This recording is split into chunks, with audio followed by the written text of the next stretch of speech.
Salut, ça va? Ça fait longtemps, ça fait trop longtemps, ça fait presque 2 mois que j'ai pas fait de vidéo, je suis désolé pour ça. J'étais en vacances et je voulais faire une grosse coupure parce que comme tu le sais, peut-être, je suis monteur vidéo et donc moi les vidéos j'en bouffe toute l'année. Donc là j'ai fait une petite coupure, ça m'a fait du bien, je suis requinqué là. Et donc là je vais faire le maximum sur ma chaîne, je vais essayer de faire une vidéo toutes les 2 semaines, ça serait bien, c'est mon objectif. Bref, sans plus attendre, je vais vous parler des films que j'ai vus durant le mois de juillet et août. J'ai rassemblé les 2 mois parce qu'au final j'ai pas vu tant de films que ça. J'ai vu précisément 13 films. Et donc c'est parti, je vais vous parler de ces 13 films. Let's go! J'ai vu The Machinist, petit pitch de l'histoire. Trevor est un ouvrier insomniaque dans une usine, un métier répétitif, fatigant, où la moindre inattention peut avoir des conséquences dramatiques. C'est un film qui parle de paranoïa, d'isolement psychologique et social. C'est un thriller percutant avec une histoire bouleversante. Dans le film, Christian Bale est méconnaissable parce qu'il a perdu près de 30 kilos pour jouer son rôle.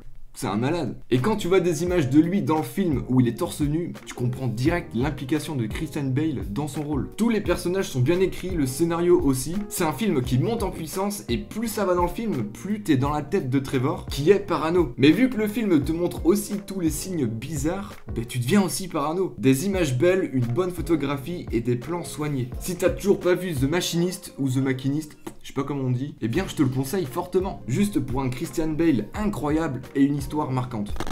J'ai vu À l'origine, c'est l'histoire de Philip Miller qui est un escroc solitaire et qui vit sur les routes. Un jour, il découvre par hasard un chantier d'autoroute abandonné, arrêté depuis des années par des écologistes qui voulaient sauver une colonie de scarabées. L'arrêt des travaux avait été une catastrophe économique pour les habitants de cette région. Philip y voit la chance de réaliser sa plus belle escroquerie, mais son mensonge va lui échapper. Après avoir lu le pitch, je me suis dit, mais comment c'est possible? D'autant plus que c'est une histoire vraie. C'est une histoire dingue qui monte crescendo et plus ça va dans le film, plus tu te dis, putain mais jusqu'où ça peut aller? Qu'est-ce qui va se passer? C'est plutôt bien écrit, François Cluzet est bon. Rien de fou niveau réalisation, il y a juste 2-3 plans qui sortent du lot, mais l'histoire fait clairement le taf. La durée du film de 2h10 ne se ressemble presque pas, malgré petites faiblesses par moment. Donc si vous voulez voir un bon film français qui change de ce que l'on voit d'habitude, je vous conseille À l'origine.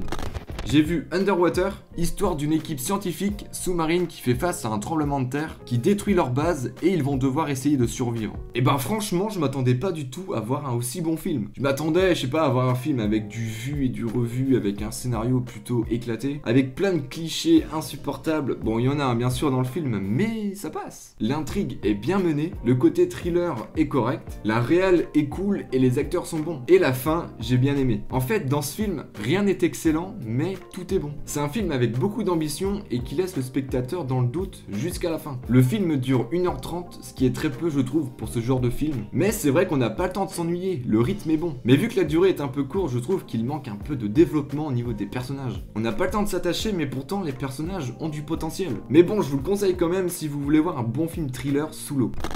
J'ai vu Greyhound, petit synopsis. Durant la Seconde Guerre mondiale, un capitaine de la marine américaine prend les commandes du Greyhound, un nouveau bateau de guerre. Il doit faire face au feu ennemi et à une possible mutinerie qui couvre au sein de son équipage. Dans ce film, t'es clairement dans le bateau. Limite, tu peux avoir le mal de mer en voyant ce film. Un Tom Hanks incroyable, le rôle du capitaine lui va à merveille. Les musiques et le sound design est vraiment prenant de ouf. Seul gros défaut que je peux lui trouver dans ce film, c'est qu'il est un peu redondant au niveau de l'action. Après 30 minutes de film, tu vois plus grand chose de nouveau. Et c'est vrai que c'est un petit peu dommage parce qu'il mérite plus. Mais bon, c'est un film très intéressant qui montre en détail les responsabilités d'un capitaine et les stratégies et les différentes tactiques mises en place pour faire face à l'ennemi. Donc si tu aimes les batailles navales et que tu veux voir un film avec Tom Hanks qui est incroyable, je te conseille Greyhound.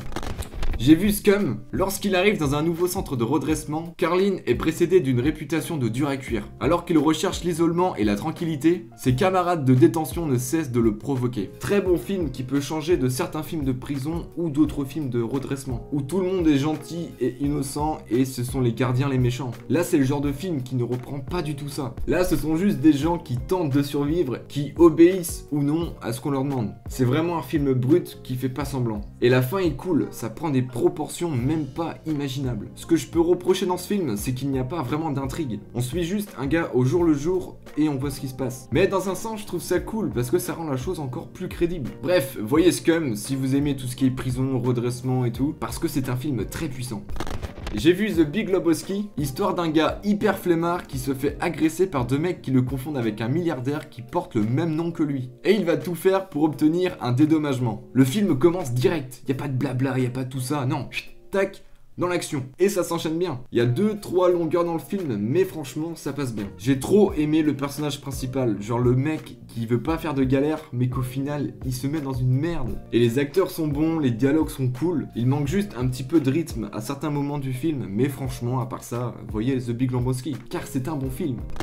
J'ai vu Lady Bird, ça raconte l'histoire de Christine ou Lady Bird qui se bat désespérément pour ne pas ressembler à sa mère. Aimante mais butée et au fort caractère, qui travaille sans relâche en tant qu'infirmière pour garder sa famille à flot après que le père de Lady Bird ait perdu son emploi. Je vais commencer par les points positifs parce que je l'ai pas aimé ce film. Bon, il y a des scènes qui sont drôles et très intéressantes, mais c'est tout. Ce film n'a vraiment rien de ouf. On suit juste une meuf égocentrique aux States.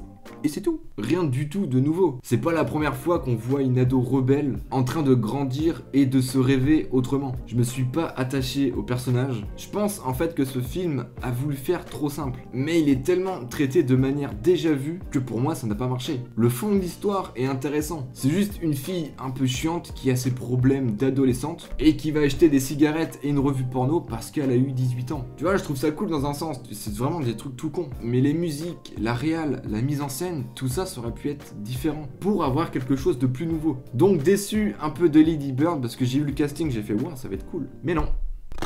J'ai vu Le Discours d'un roi, histoire vraie du prince Albert qui est atteint d'un grave problème de bégaiement, est contraint de devenir roi et doit s'exprimer en public. J'ai énormément aimé l'évolution du personnage. Un homme terrifié de prendre la parole en public face à Hitler qui lui est un grand orateur, bah t'as pas le choix, il faut de l'entraînement, du courage et de la volonté. Et c'est ça que j'ai vraiment aimé dans le film, c'est le message fort qu'il transmet. La mise en scène est super avec une vraie esthétique, les musiques sont folles et tous les jeux d'acteurs, y a rien à dire. Il y a aussi de l'humour anglais dans ce film qui est vraiment bien placé et intelligent. Et j'ai vu pas mal de critiques sur ce film disant qu'il faut aller le voir en VO parce qu'en VF ça n'a rien à voir. Car en VF vous n'avez pas du tout les mêmes performances qu'en VO au niveau de l'élocution. Donc si tu l'as pas vu, je te le conseille vraiment, vraiment il est ouf ce film, mais je te conseille de le voir en VO.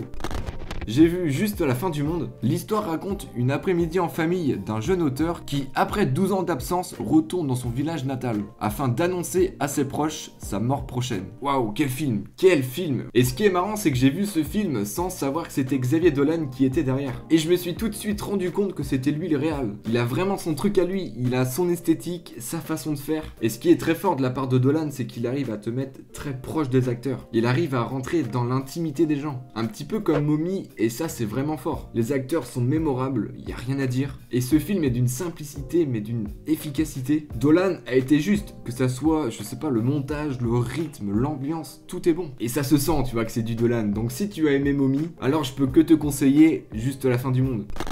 J'ai vu Gladiator. Bon, petit pitch pour les gens qui connaissent pas ce film, mais je pense que la majorité connaissent. Le général Romain Maximus est le plus fidèle soutien de l'empereur Marc Aurèle, qui l'a conduit de victoire en victoire. Jaloux du prestige de Maximus, le fils de Marc Aurèle, commode et ordonne l'arrestation de Maximus et son exécution. Maximus échappe à ses assassins, mais ne peut empêcher le massacre de sa famille. Capturé par un marchand d'esclaves, il devient gladiateur et prépare sa vengeance. Énorme film de vengeance. Pour moi, c'est clairement le meilleur film de Ridley Scott. Le film est tellement grandiose. Les décors, les costumes, les effets spéciaux, tout ça c'est monstrueux. L'histoire est cruelle et c'est ça que j'ai aimé. Et ce que j'adore dans ce genre de film, c'est quand le personnage principal n'a plus rien à perdre. Il s'en fout de tout. Genre il a même plus peur de la mort. Et qu'il y a qu'une seule chose qu'il tient en vie, c'est de se venger. Le film a 20 ans et ça se voit pas du tout. Genre ce film est vieilli trop bien. Si t'as pas vu Gladiator, fonce.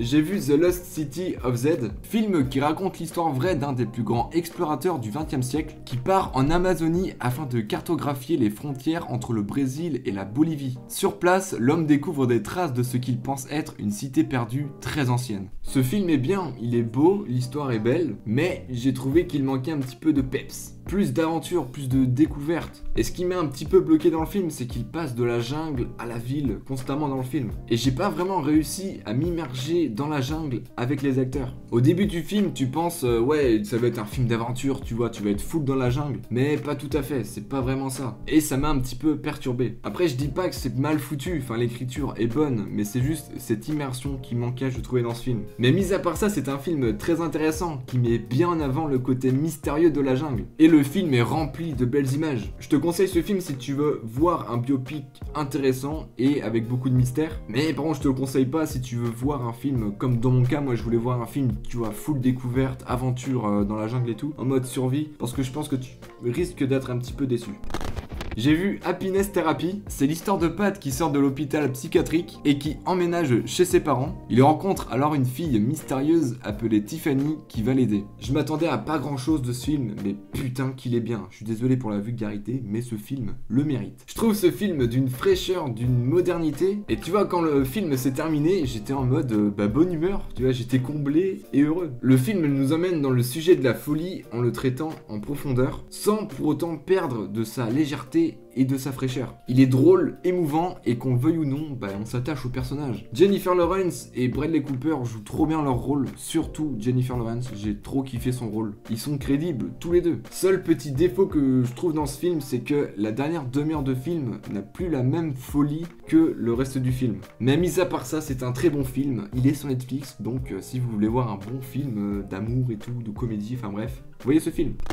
J'ai vu 7 ans au Tibet, ça raconte l'histoire de Henrik qui est prisonnier près de l'Inde et qui arrive à s'évader. Commence alors une errance qui se termine à Lhasa, résidence du Dalai Lama avec qui il se lie d'amitié. Beau film, hein, graphiquement parlant, c'est ouf. Les paysages nous amènent bien loin. J'ai trop aimé la première heure du film, genre ça part dans tous les sens, il y a tout qui s'enchaîne et t'as vraiment pas le temps de voir l'heure passer. Tu as du voyage, de l'alpinisme, de l'évasion, bref il y a plein de trucs et c'est ouf. Mais une fois qu'il arrive au Tibet, j'ai trouvé que le rythme du film était complètement différent. Il est beaucoup moins prenant qu'au début et je trouve ça un petit peu dommage. Et je trouve aussi que la partie où le Tibet est confronté à la Chine, ça prend trop de place dans le film. Et on oublierait presque la base de l'histoire, qui est un étranger venu au Tibet. Mais bref, le film retrace une belle histoire vraie qui fait chaud au cœur. Donc si l'aventure te plaît, fonce. Voilà, c'est la fin des vidéos, je te remercie d'avoir regardé jusqu'au bout et j'espère que tu as découvert des films. Et je t'invite à mettre en commentaire des films que je dois absolument voir. Si la vidéo t'a plu, tu n'oublies pas le petit pouce bleu, tu t'abonnes, tu mets la petite cloche aussi, ça fait plaisir. Et sur ce, bon film et à bientôt.